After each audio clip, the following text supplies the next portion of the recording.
Member Week is here at Lowe's. Don't miss your chance to get up to 40% off hundreds of items like paint, tools, home essentials, and more. Shop our exclusive deals happening in-store and online now through July 18th. Not a rewards member? Join for free today and get ready to save more. Lowe's, we help, you save. Loyalty program subject to terms and conditions. Details at lowes.com/terms. Subject to change.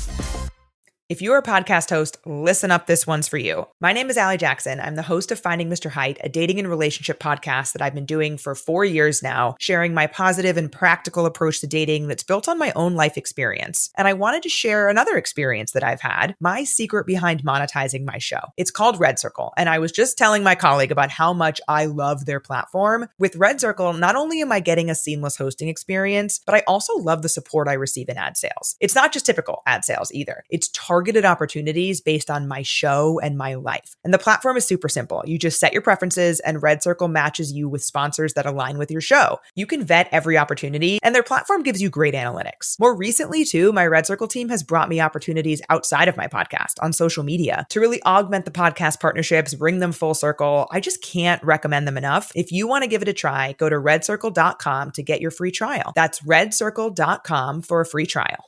Welcome back to Mama Mystery. I am your host, Kelly, and today is going to be a weekly Docket episode where we talk about the true crime headlines for this week. And this week's headlines are pretty wild. We've got the deadly floods in Texas, not only the devastation that came with that, but also the heated political drama and misinformation that has been surrounding that. So I'm going to do my best to kind of just tell you guys what's going on and then maybe kind of debunk some of the misinformation that's been going on regarding the floods. There's also a guilty verdict that was 10 years in the making in the Crystal Rogers case. You might remember we talked about Crystal Rogers and her disappearance in episode 126. And then we've also got a romantic anniversary getaway that turned into a baffling disappearance, plus a teenager in Georgia accused of brutally murdering her parents and then pretending to help solve the case. And a Connecticut teen house party stabbing trial ends with a shocking verdict this week. So buckle up because this week's docket is packed with all the twists and turns and all the jaw-dropping details. So let's dive in.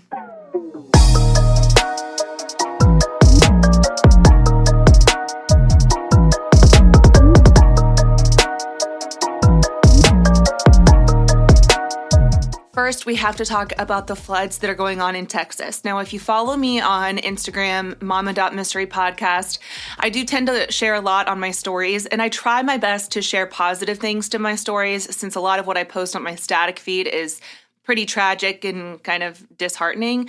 But the Texas floods just really kind of consumed me.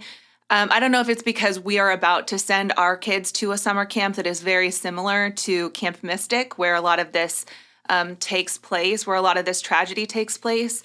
But I think a lot of moms just relate to this situation because we send our kids to summer camp and there's a lot of anxiety that comes with that. You send your kids and most often you don't get to talk to your kids when they're at camp. Unless it's an emergency, they don't let you have a lot of phone calls. You can write letters or send them messages, but my kids go to Camp Kanakuk, which is in Branson, and it's a church camp. But, you know, summer is the time for all of the camps, the summer camps, the Boy Scout and Girl Scout camps. And so I know that there are a lot of parents who have witnessed what happened down in Texas and really were able to sympathize or empathize with the mothers, the parents who had missing kids that were in Camp Mystic. And so there was a full day where I just could not stop crying. And I don't typically let these stories really affect me that deeply. I try so hard to compartmentalize and not let it affect me, but this one just really had me down for like a while.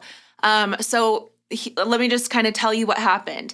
Heavy rainfall in central Texas triggered these catastrophic flash floods in the early hours of July 4th, catching many residents of Kerrville in Texas off guard as they were sleeping. Now, the Guadalupe River is the river that runs through Kerrville, and It surged over 20 feet in some areas in less than an hour, inundating communities like Kerr County and surrounding hill country towns. By midweek, the death toll had risen to at least 111 people, including many children, with roughly 170 people still missing or unaccounted for today. Among the worst hit locales was Camp Mystic, which is a girls-only summer camp along the river in Hunt, Texas, where 27 campers and counselors tragically lost their lives when the floodwaters swept through the cabins. The historic flash flood now ranks as the deadliest U.S. freshwater flooding event since 1976. Now, officials say that the National Weather Service, NWS, had issued flood watches more than 12 hours before the floods, and multiple flash flood warnings and emergency alerts were sent out during the night. However, unfortunately, the worst flooding struck at around 4 o'clock in the morning when most people, including these campers at Camp Mystic, were asleep and unlikely to see these alerts. In some hard-hit rural areas, cell service was really poor, so not everyone received the emergency text warnings that were sent out at 1:14 a.m., labeling the situation life-threatening. Survivors described waking up to rushing water. Some campers were swept from their bunks, and families had literally just minutes to seek higher ground.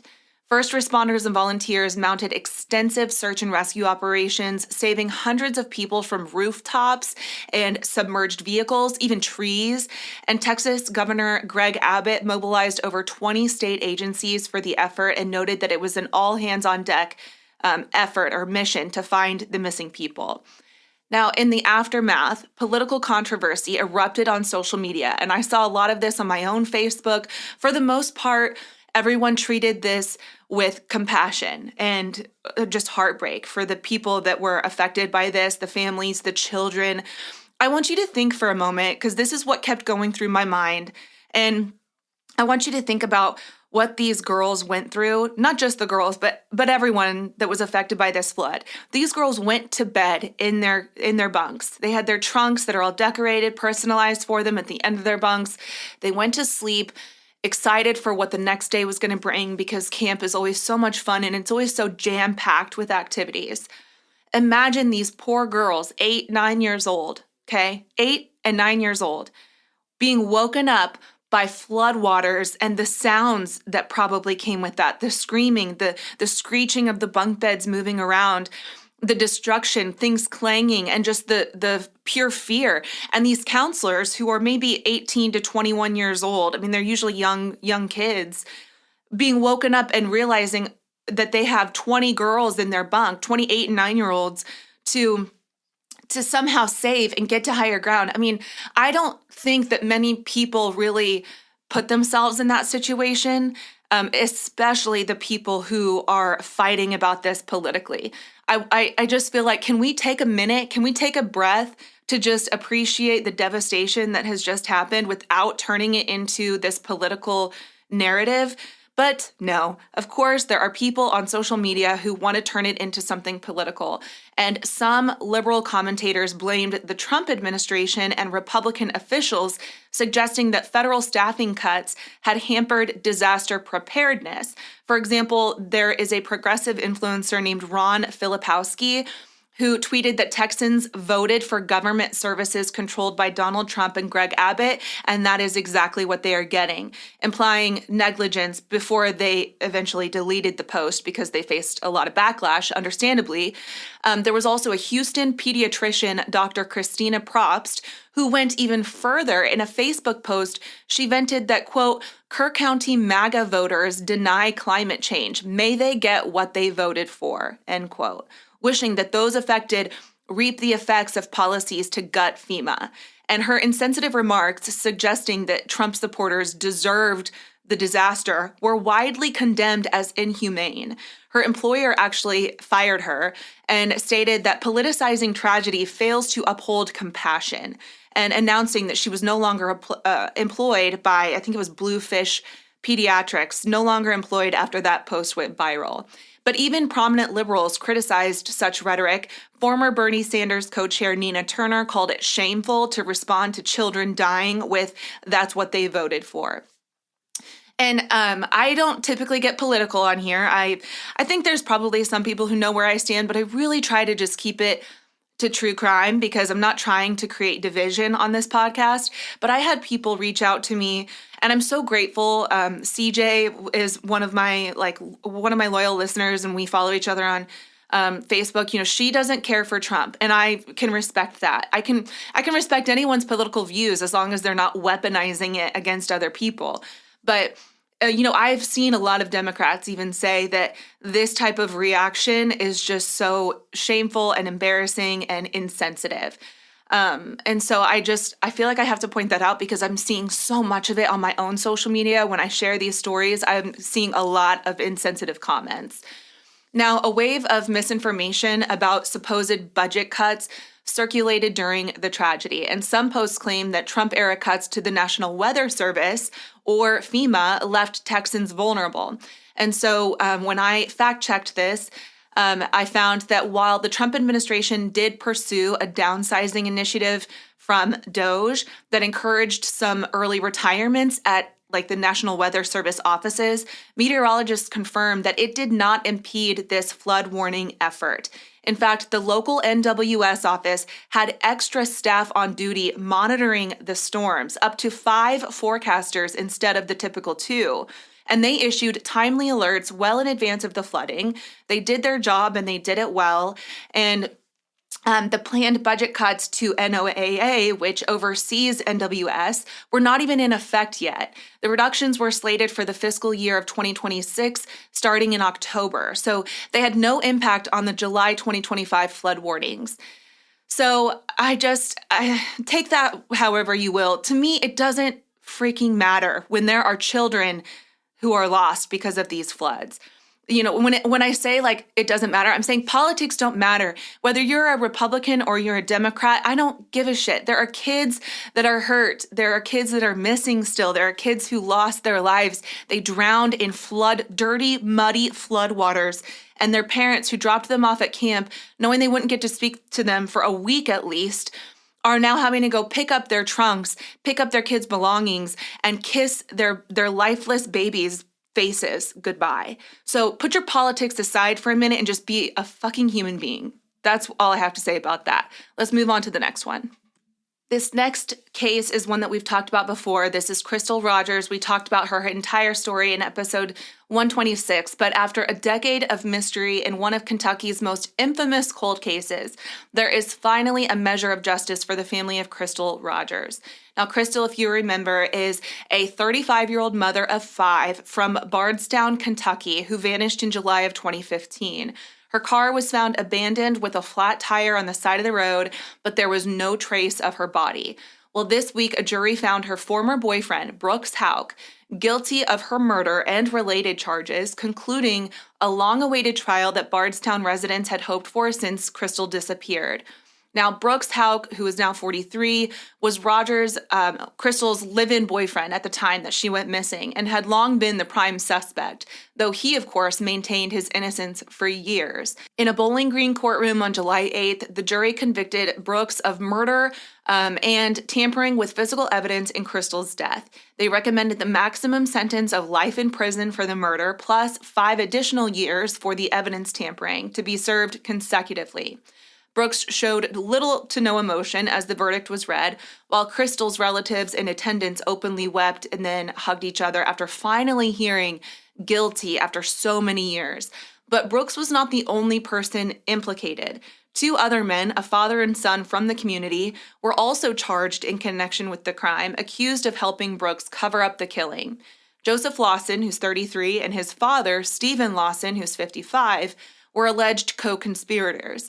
In this same trial, the Lawsons were found guilty of conspiracy to commit murder and tampering with evidence related to Crystal's death. Jurors recommended a 20-year prison term for Joseph Lawson on the conspiracy charge, plus 5 years for tampering, so 25 years total, and then similar penalties for his father, Stephen. Final formal sentencing for all 3 is scheduled for August 21st, where a judge will confirm the sentences. prosecutors revealed that cell phone records and witness testimony about inconsistencies in Brooks' alibi were really key in persuading the jury, despite the case being largely circumstantial, because Crystal's body has never been found, making the conviction extraordinary. Investigators indicated that mountains of physical and digital evidence and years of police work compensated for the lack of a recovered body. Now, for context, Crystal Rogers' disappearance rocked the small town of Bardstown in 2015. She was last seen alive on July 3rd of that year, and she was reported missing by her family after her maroon Chevy was discovered on the side of the highway. Suspicion quickly centered on Brooks Houck because he was the last person to see her and was accused of not participating in searches and just kind of being really flippant about her disappearance. However, the case languished until recent years when a new investigative task force re-examined evidence, and Brooks was finally arrested and charged in 2023, nearly 8 years after Rogers went missing. During the 10-day trial in 2025, prosecutors outlined a theory that Brooks, possibly with the help from the Lawsons, killed Crystal and then disposed of her body to avoid a custody or relationship dispute. The exact motive was not definitively established in court, but we can assume because they did have a child together, it did seem like their relationship was kind of falling apart. But the defense argued that there was no direct proof of murder, pointing to the lack of a body and claiming reasonable doubt. But in just 4 hours of deliberation, jurors sided with the prosecution's narrative. Sherry Ballard, who is Crystal's mother, tearfully told reporters that she never gave up hope that this day would come. And if you'll remember, Crystal's dad, Tommy Ballard, was tragically shot and killed on November 19th of 2016, so not even a year after Crystal went missing, but he was out hunting with his 12-year-old grandson, Crystal's son, on family-owned land in Nelson County, Kentucky. And Tommy had become a relentless advocate for justice following Crystal's disappearance. He was acting like a detective. He was getting the hard answers to hard questions. I mean, he was so involved in the search for Crystal. And so when he was hunting with his grandson, he ended up getting shot in the chest, and authorities believe that the bullet was fired from a distance by an unknown assailant who has never been identified. To this day, Tommy Ballard's murder remains unsolved, and many suspect that his death was directly connected to his relentless pursuit of justice for Crystal. So my heart really goes out to Sherry, because Sherry, I feel like, was trying to finish Tommy's job. And now that there is justice and a guilty verdict has been issued, I'm sure that Tommy is so proud of Sherry. And I just hope to God that Sherry can find some peace and closure after this. Now, this next one is kind of one that's been under the radar, but I came across it on social media and I just thought it was really fascinating, and my thoughts are mixed, so I'd like to hear what you guys think happened in this story. But a New York City man's anniversary trip to a tropical paradise has turned into a baffling mystery. Brian Terrence, who's 51 years old, traveled with his wife Maria to the Turks and Caicos Islands in late June to celebrate their first wedding anniversary. Now, for the first few days, the vacation was picture perfect. How can it not be in Turks and Caicos? But the couple enjoyed boat excursions and beautiful dinners, and they were staying at a small inn in the safe resort area of Grace Bay. But in the pre-dawn hours of June 25th, Brian strangely left their hotel room around 3:30 a.m. and never returned. Surveillance footage captured him calmly walking down Grace Bay Road with his phone in hand and wallet on him, wearing a t-shirt, shorts, and sneakers. His wife was asleep and had no idea that he had gone out.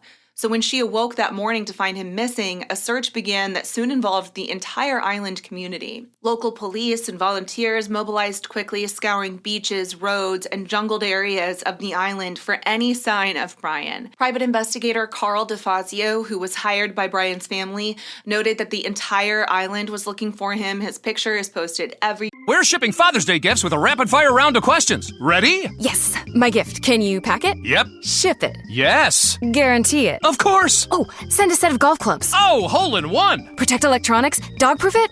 Return it if they hate it? Yes, no, and yeah. Are you the UPS store? Hey, we have a winner! Woo!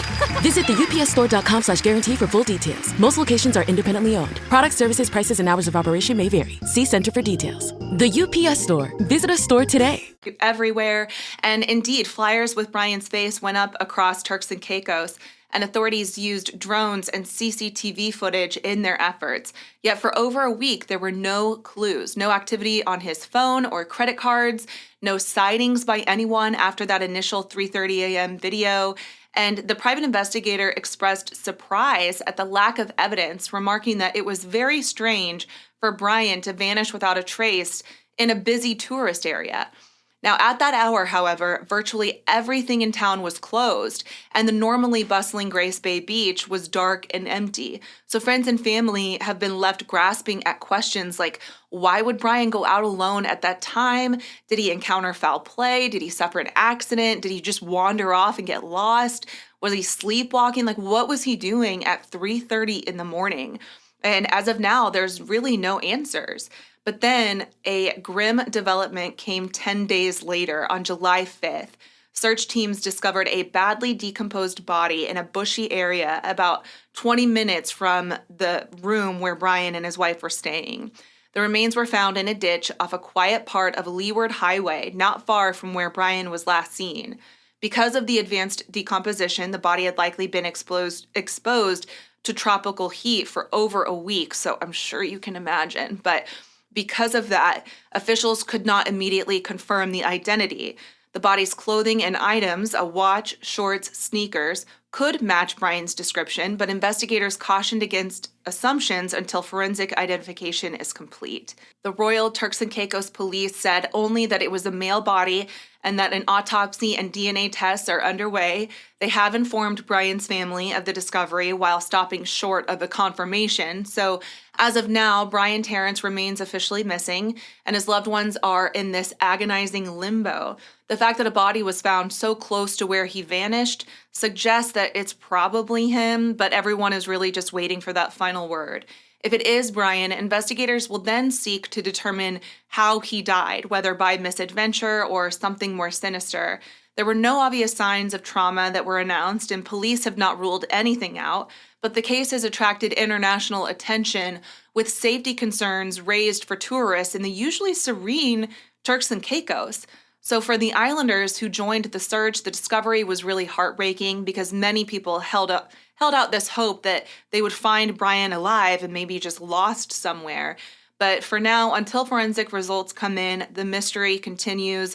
A joyful vacation, a first anniversary vacation, turned into a nightmare. And as soon as I hear word on the identification of that body, I will update you, whether it's in a weekly docket or an episode by itself. But I'll keep an eye on this case to see what happens. And hopefully we can figure out how he ended up getting there if it is him. With the limited information that we have, my initial thoughts are that maybe if he wandered out at 3:30, maybe he wasn't feeling well and was on the cusp of having a heart attack. And as he was walking, maybe he had a heart attack and that's what happened. Like, I would like to think that it's something natural and not something nefarious, but I guess we will just have to wait and see if we can get those answers. Okay, now this next case is crazy because this case happened in Georgia, and it's revolving around a 17-year-old girl who is charged with the cold-blooded murder of her mother and stepfather, a crime that she allegedly tried to cover up by pretending to be this grieving, innocent teen. So Sarah Grace Patrick of Carroll County, Georgia, was arrested on July 8th and charged as an adult with 2 counts of murder and 2 counts of aggravated assault. The charges stem from a horrific incident on February 20th of 2025 when her mother, Kristen Brock, who was 41, and stepfather, James Brock, who was 45, were found shot to death in their own bedroom. Disturbingly, it was actually Sarah's 6-year-old little sister who discovered the bloodied bodies that morning and ran to alert Sarah of the unresponsive parents. So then Sarah called 911, sounding hysterical and claiming that someone had killed her mom and stepdad while they were asleep. From that moment on, and for months afterward, Sarah publicly portrayed herself as a heartbroken daughter, desperate to find whoever committed the crime. Investigators now say that that was all a charade. They believe Sarah Patrick was the killer all along, staging an elaborate ruse to hide her guilt. For nearly 5 months, the double murder case really just confused police. Detectives had no signs of forced entry at the Brock home on Tyus Road, and initially there was no obvious suspect. Sarah, who was 16 at the time of the killings, gave really emotional statements to the media and on social media, insisting that an unknown intruder must have broken in. In the weeks following the murders, she posted these grieving TikTok videos mourning her mom and stepdad. At the joint funeral, she delivered an impassioned eulogy about cherishing family, telling mourners that there's nothing we can do to bring them back, and urging kindness in her parents' memory. On Mother's Day, Sarah posted childhood photos with her mom, captioned, "My ultimate inspiration comes from my best friend." But behind closed doors, investigators were growing suspicious. According to the Carroll County Sheriff's Office, they said, quote, "From the very moment the 911 call was received, a relentless investigation began, and over months it yielded mountains of physical and digital evidence," end quote, that pointed to Sarah.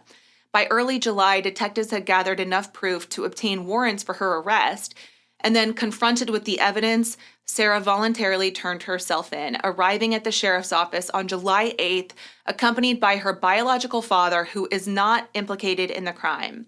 But perhaps the most astonishing revelation is how actively Sarah tried to mislead the public while knowing that she was the culprit.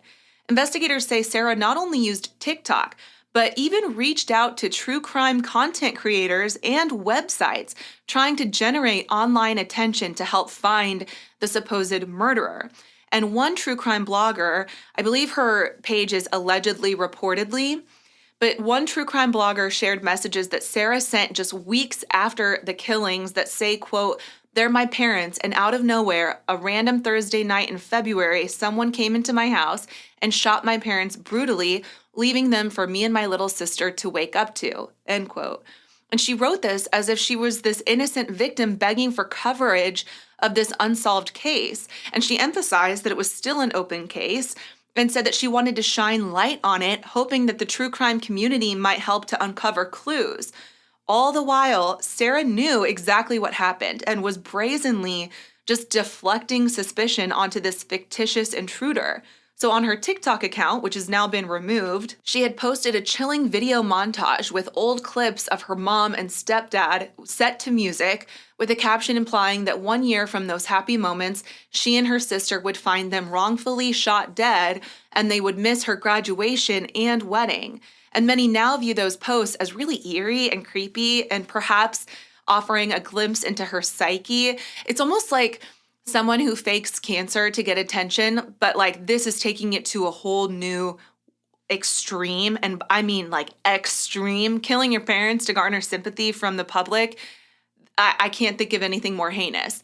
But at a press conference, Carroll County Sheriff's spokesperson, Ashley Hulsey, called the case very horrific and sad, and admitted that they don't know what goes through the mind of a child that wants to harm their parents. So the motive really remains a mystery. Authorities have not publicly disclosed why Sarah might have murdered the Brocks. They're also investigating whether anyone else was involved. And Hulsey noted that the case is ongoing. Additional arrests are possible, though she said that other family members have been cooperative so far. The evidence amassed was compelling enough that Sarah has been charged as an adult, meaning that she could face a lengthy prison term or even life if she's convicted.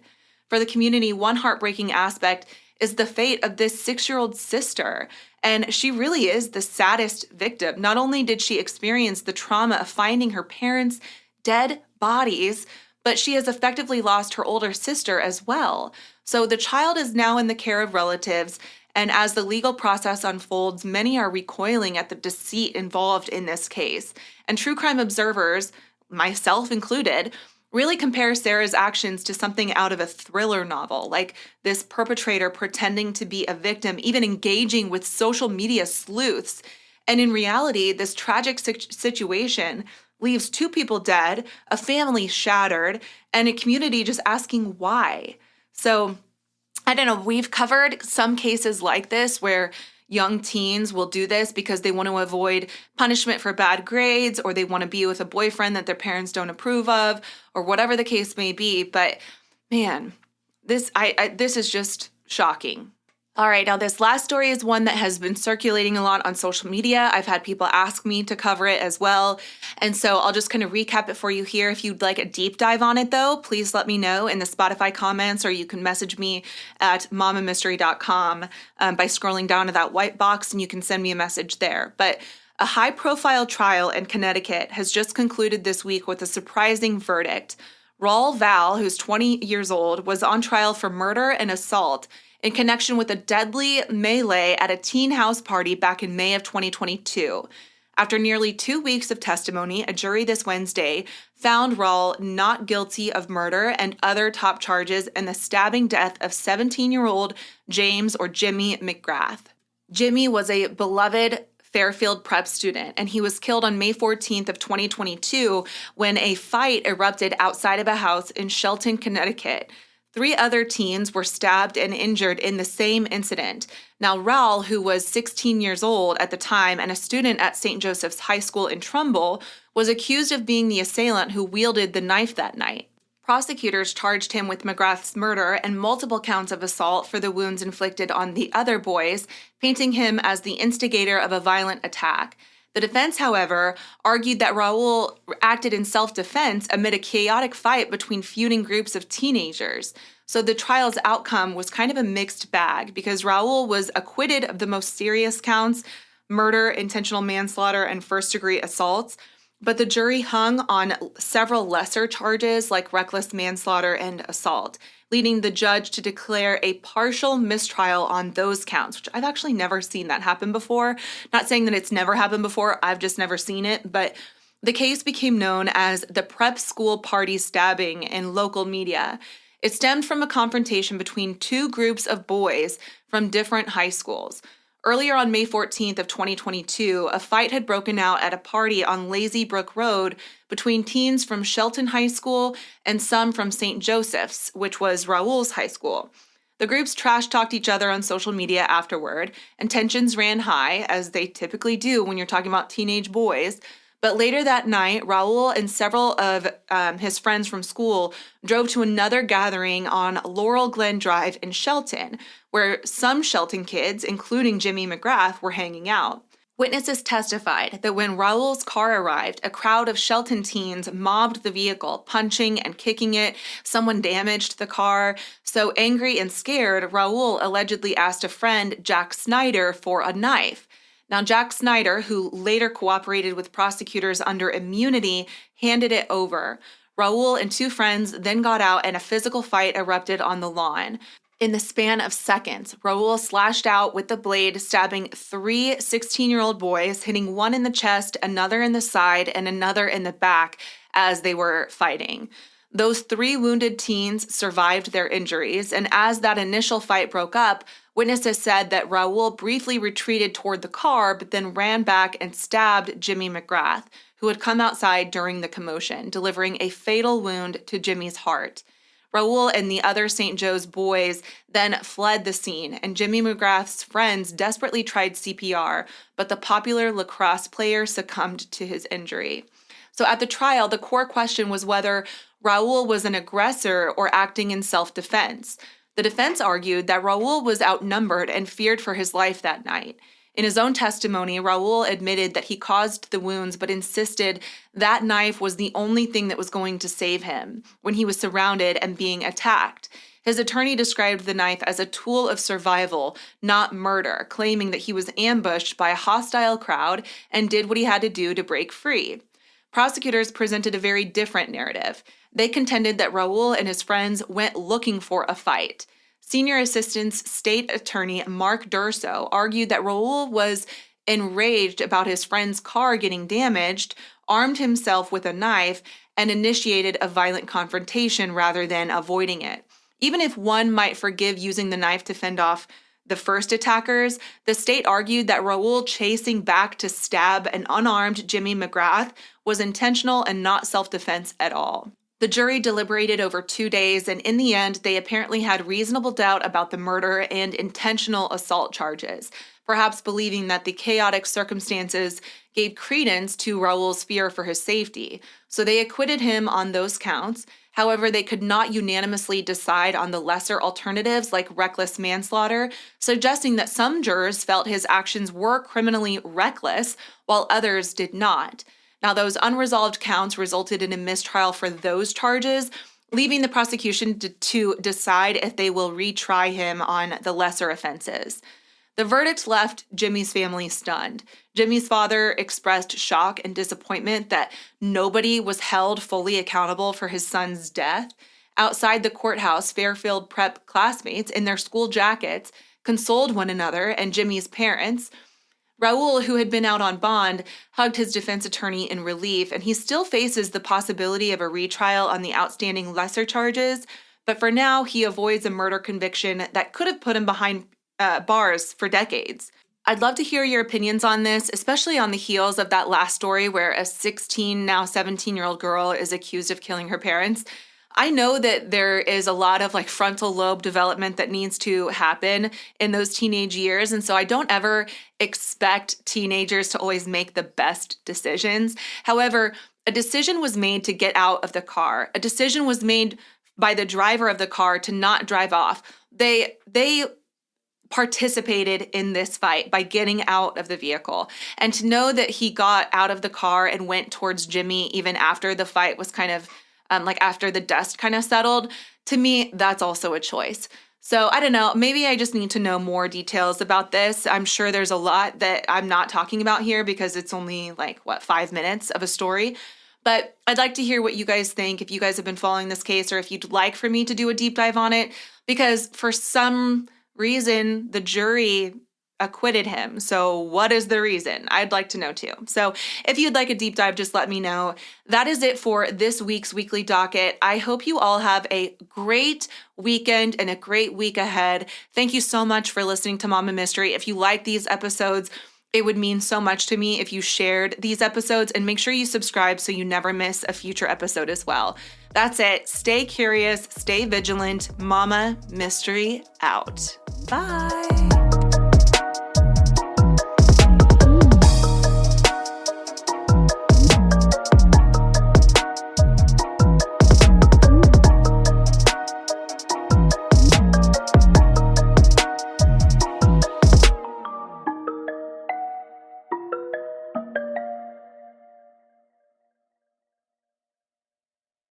Are you ready to unlock your creativity and transform your passion for beauty into a career? Southeastern College is here to help you take your first steps towards training for a career in cosmetology. Unlock your potential and start your path towards a career making people feel confident. It's time to invest in yourself. Visit sec.edu for more information on our programs and take the first step toward training for a brand new career in cosmetology. Your before and after story starts now at Southeastern College. Thanks for selling your car to Carvana. Here's your check. Whoa, when did I get here? What do you mean? I swear it was just moments ago that I accepted a great offer from Carvana online. I must have time traveled to the future. It was just moments ago. We do same-day pickup. Here's your check for that great offer. It is the future.